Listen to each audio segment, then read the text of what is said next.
Oke, selamat pagi para pemirsa.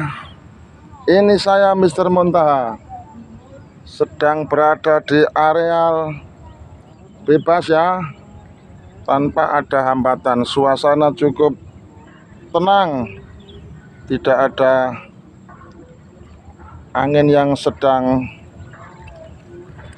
lewat di sini. Benar-benar suasana yang indah, mempesona, sangat nyaman untuk saya jadikan sebagai konten, di mana konten saya ini tidak lain dan tidak bukan seperti biasa, ialah konten seputar pembelajaran bahasa Inggris.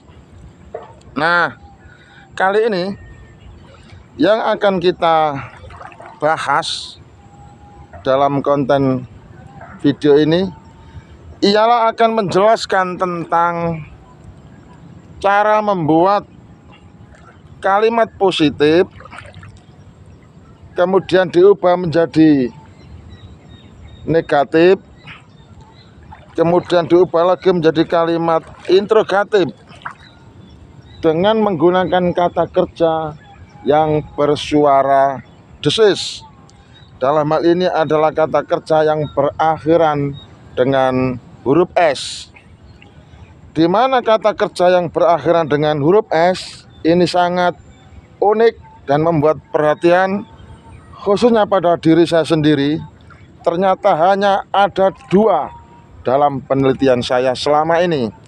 Saya menemukan bus, lalu anak saya sendiri menemukan gas. Jadi bus ini hasil penelitian saya, gas ini hasil temuan anak saya. Kata kerja bus dan gas ini akan saya jadikan contoh dalam kalimat yang ingin saya bahas dalam video ini.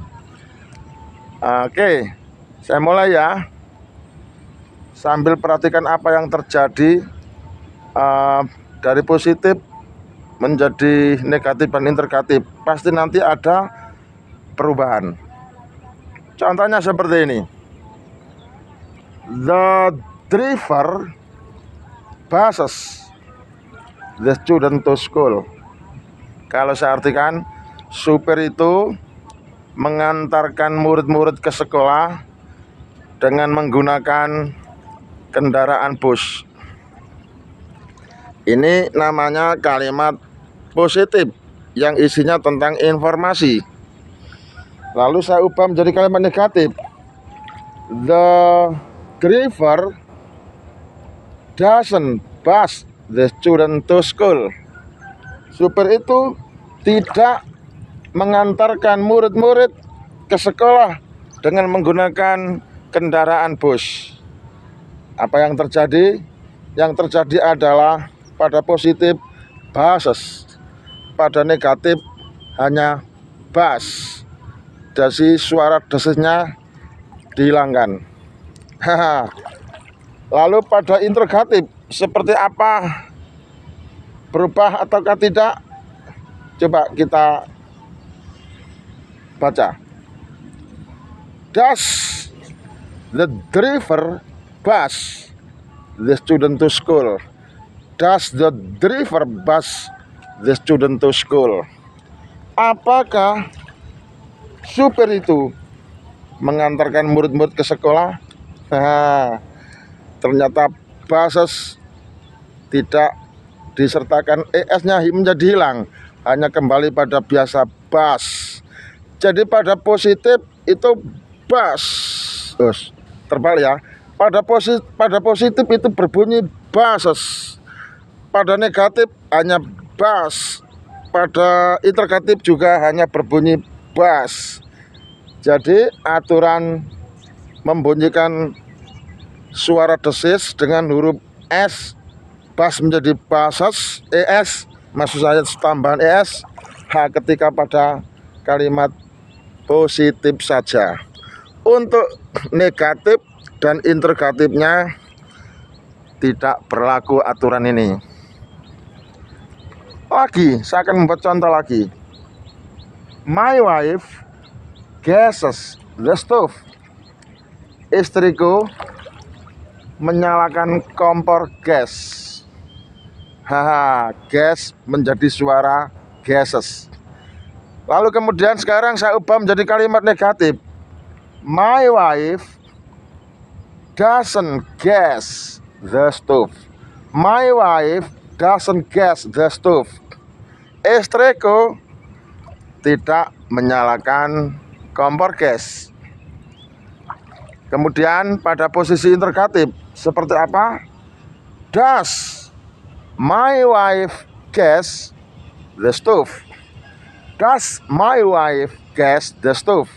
Apakah istriku menyalakan kompor gas? Nah, apa yang terjadi? Pada positif bersuara gases. Pada negatif bersuara gas. Pada interrogatif juga bersuara gas.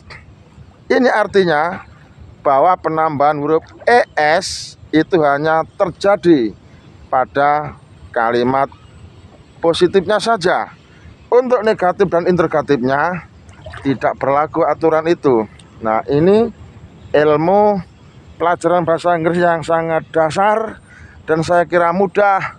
Tapi sepertinya ini menjadi momok, sulit bagi orang-orang di sana yang belajarnya tidak serius.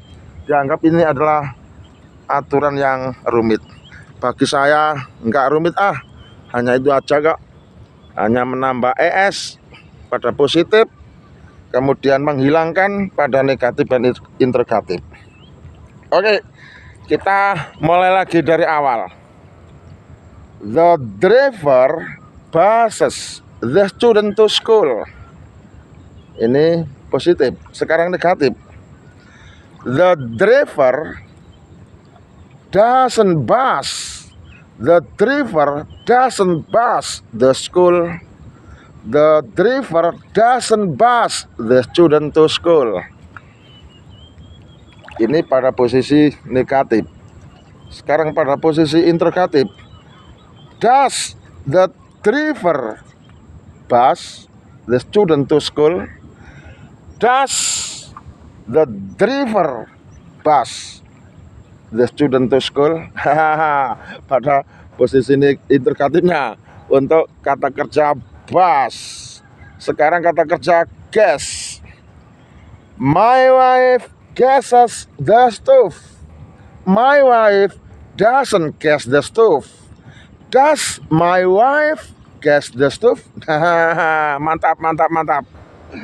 Ini adalah cara kami berlatih dalam mempelajari bahasa Inggris agar semakin mantap, agar semakin ingat, agar tidak lupa dan menyatu pada otak saya, pada pengetahuan saya, pada diri saya. Dengan cara membuat konten seperti ini, ya saya pikir bermanfaat. Tidak hanya kepada orang lain, pada diri saya sendiri juga bermanfaat. Karena dari saya tidak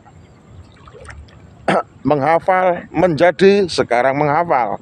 Dari tidak presentasi menjadi presentasi. Dari tidak menjelaskan menjadi menjelaskan. Dan dengan cara inilah bagi saya merupakan satu kenikmatan hidup yang kami alami sebelum dunia ini kami tinggalkan. Oke, saya pikir itu pembahasan kalimat positif, negatif, interrogatif dengan menggunakan kata kerja bersuara desis, terutama kata kerja yang berakhiran dengan huruf S yang hanya ada 2 di dunia bahasa Inggris sejak kami pelajari. Setelah kalimat itu terjadi pada positif, maka berlaku aturan ditambahkan es. Bila subjeknya orang ketiga tunggal, maka bus menjadi buses, gas menjadi gases. Karena ada penambahan es, bus, buses, gas, gases. Mudah. Lalu suara es bases menjadi bas, gases menjadi gas apabila kalimatnya itu berbentuk pola negatif dan interrogatif. Hanya pada pola positif saja yang suara desis itu harus diucapkan. Dan setelah video ini selesai, mungkin besok saya akan membuat konten lagi, isinya masih seputar suara desis yang terjadi pada kata kerja. Ialah kata kerja yang berakhiran dengan huruf SS. Nah, kalau kata kerja berakhiran dengan huruf SS ini tidak langka ya, mungkin banyak besok bisa kita temukan. Tetapi yang hanya berakhiran dengan huruf S sementara baru 2, yaitu kata bas dan gas, lainnya belum ada. Oke, saya pikir ini cukup dari saya, Mister Montaha. Semangat, tetap semangat, dan jangan sampai kendor semangat kita untuk terus berjuang dalam memahami bahasa Inggris agar kita memiliki kualitas bahasa Inggris yang semakin bagus dari hari ke hari. Dari saya, Mister Montaha, wassalam, bye-bye, sampai jumpa.